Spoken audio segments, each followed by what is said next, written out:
tentang Rules on Market Access.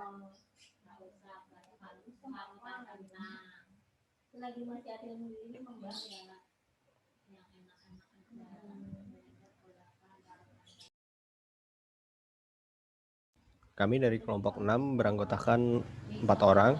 Yang pertama ada Levia Eka Mareta, kemudian ada Sabita Latifatur Rahmah, saya sendiri Wika Cahyo Gumelar, dan yang terakhir Zevanya Sangi.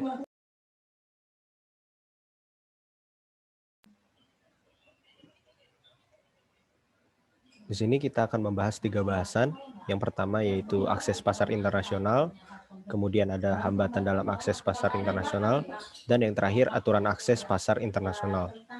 Kemudian selanjutnya akan dijelaskan oleh rekan saya, Levia.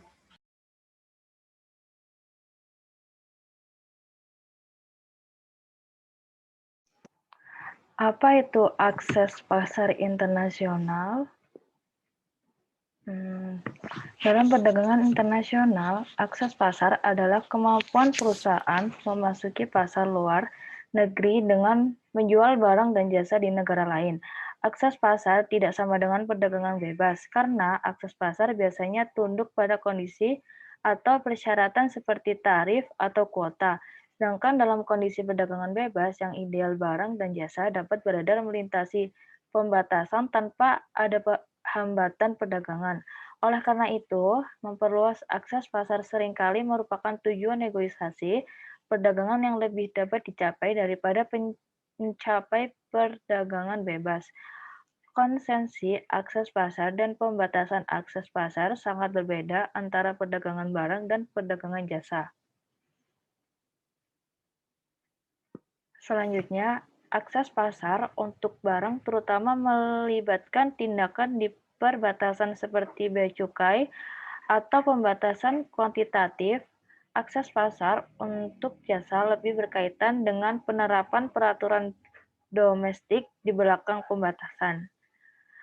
Selain itu, dalam dunia regionalisme yang berkembang pesat, akses pasar preferensial untuk barang dan jasa juga memiliki karakteristik yang berbeda dari akses pasar non-preferensi dalam sistem perdagangan multilateral. Akses pasar untuk barang-barang yang diimpor ke pasar anggota WTO dapat dihalangi atau dibatasi dengan berbagai cara. Hambatan yang paling umum untuk akses pasar adalah bea cukai, pembatasan kuantitatif, persyaratan teknis, kurangnya transparansi peraturan perdagangan nasional, penerapan formalitas, dan prosedur bea cukai yang tidak adil. Mengingat keberagamannya, harus ada aturan yang berbeda untuk mengatur hambatan tarif dan non-tarif ini untuk akses pasar. Selanjutnya, tidak ada perdagangan internasional tanpa akses pasar domestik negara lain. Sangatlah penting bagi negara, perdagangan, dan pemasok jasa untuk memiliki akses yang dapat diprediksi dan berkembang ke pasar negara lain untuk barang dan jasa mereka. Aturan tentang akses pasar, oleh karena itu, merupakan inti dari hukum WTO. Akses pasar untuk barang dan jasa dari negara lain seringkali terhalang atau dibatasi dengan berbagai cara. Ada 2 kategori utama hambatan akses pasar, yaitu hambatan tarif dan hambatan non-tarif. Kategori hambatan tarif terutama mencakup bea masuk, yaitu tarif. Hambatan tarif sangat relevan untuk perdagangan barang yang memiliki kepentingan marginal untuk perdagangan jasa. Kategori hambatan non-tarif termasuk pembatasan kuantitatif seperti kuota dan hambatan non-tarif seperti kurangnya transparansi peraturan perdagangan, penerapan peraturan perdagangan yang tidak adil dan sewenang-wenang, formalitas bea cukai, hambatan teknis perdagangan, dan pemerintah serta praktek pengadaan. Slide selanjutnya akan dibacakan oleh rekan saya, Sabita. Hambatan dalam akses pasar internasional. Tarif atau bea masuk. Pungutan pajak yang ditetapkan oleh pemerintah atas barang atau komoditas yang berkaitan dengan ekspor dan impor atau yang dianggap perlu dikenakan pajak. Kuota. Kuota membatasi kuantitas barang impor yang masuk ke pasar domestik. Quota mengurangi pasokan. Jika produsen domestik tidak dapat mengimbanginya dengan meningkatkan output, quota menciptakan kekurangan shortage atau access demand. Sebagai hasilnya, harga barang domestik naik. Regulasi dan kebijakan pemerintah, peraturan-peraturan yang dibuat oleh negara untuk melindungi produk dalam negerinya. Apa saja aturan dalam akses pasar internasional? Aturan akses pasar. Undang-Undang WTO memberikan 3 kelompok utama aturan tentang akses pasar. Yang pertama, aturan yang mengatur bea masuk tarif.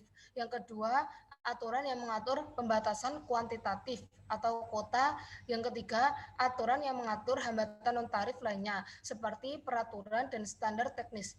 Tindakan sanitasi dan fitosanitasi, formalitas pabean dan praktik perdagangan penggandaan pemerintah, serta aturan tentang transparansi dan justiciability juga disertakan untuk memastikan akses pasar yang efektif.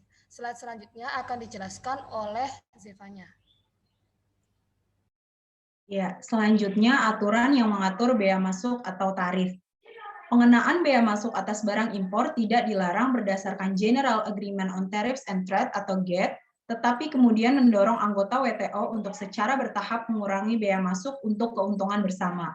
Sebelum aksesi suatu negara ke WTO, negara tersebut harus bernegosiasi dengan anggota yang ada tentang pengikatan tarif yang akan dicantumkan nanti dalam jadwal konsensi. Menurut pasal 21 GATT, setiap kali ada pengikatan tarif untuk produk tertentu, bea masuk yang diberlakukan untuk produk tersebut tidak boleh melebihi tingkat pengikatannya.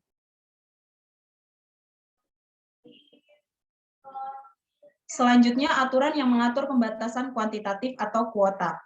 Meskipun bea masuk pada prinsipnya tidak dilarang selama tidak melebihi tarif yang ditetapkan, pembatasan kuantitatif atas perdagangan barang pada umumnya dilarang.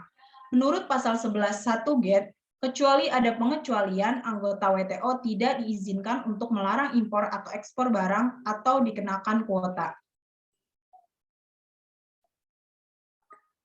Selanjutnya, aturan yang mengatur hambatan non-tarif.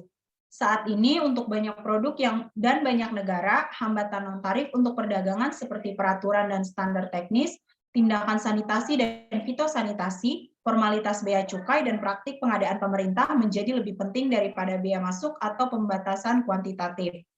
Aturan tentang hambatan non-tarif diatur dalam sejumlah ketentuan GATT, misalnya pasal 8 tentang biaya dan formalitas terkait dengan impor dan ekspor, dan beberapa perjanjian WTO tertentu, khususnya perjanjian tentang hambatan teknis untuk perdagangan seperti perjanjian TBT dan perjanjian tentang penerapan tindakan sanitasi dan fitosanitasi atau perjanjian SPS.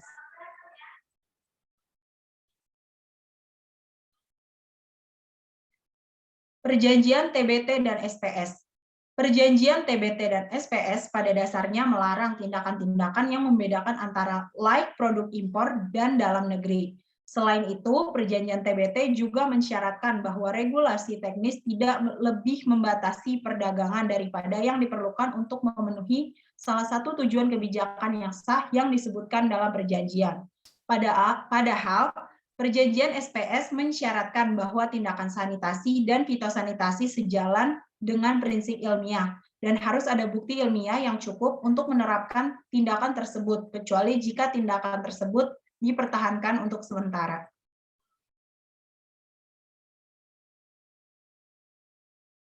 Transparansi dan justiciability.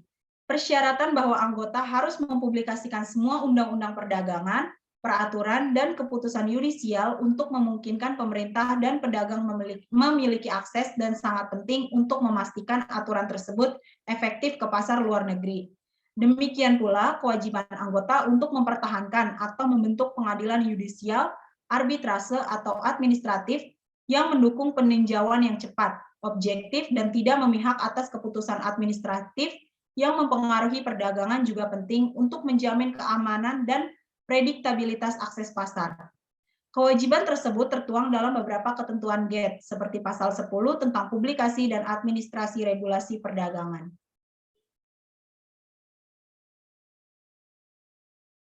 Selanjutnya, kesimpulan dari pembahasan kelompok kami pada hari ini, Dalam perdagangan internasional, akses pasar adalah kemampuan perusahaan memasuki pasar luar negeri dengan menjual barang dan jasanya di negara lain. Ada dua kategori utama hambatan akses pasar, yaitu hambatan tarif dan hambatan non-tarif. Untuk mengatasi hambatan tersebut, dibuatlah peraturan dalam WTO untuk dapat membuat perdagangan internasional bagi anggotanya lebih seimbang dan adil. Berikut ini adalah sumber pencarian informasi dan referensi mengenai materi yang kami bahas.